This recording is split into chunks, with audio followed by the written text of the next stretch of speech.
Hello guys, তো আমি এখন একটা রেসিপি তৈরি করবো, সেটা হলো ছোলার ডালের রেসিপি। তো এই দেখো, ডালটা ধুয়ে নিয়েছি, সয়াবিন ভিজে রাখা হয়েছে, একটু পেঁয়াজ টমেটো কেটে নিয়েছি, আর আদা রসুন বাটা আছে। তো দেখো, একটা কুকার বসিয়ে দিয়েছি। প্রথমে হচ্ছে প্রথমে এর মধ্যে একটু তেল দিয়ে দেবো। দিয়ে দিলাম তেল, সামান্য তেল, জিরে একটু ভাজা ভাজা করে নেবো। পেঁয়াজ কুচি,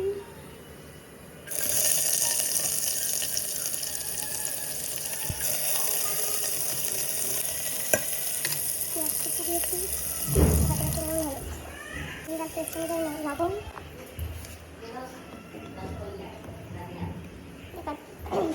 এবার দেবো পরিমাণ মতো হলুদ,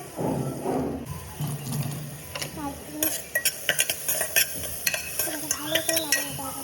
তারপর দিয়ে দেবো টমেটো কুচি,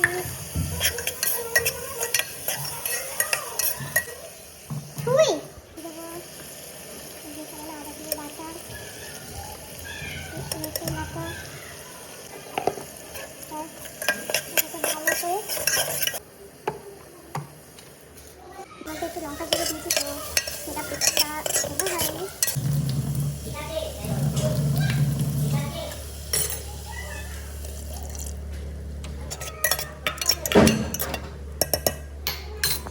তো ডাল আর সোয়াবিনটা অ্যাড করে দিয়েছি।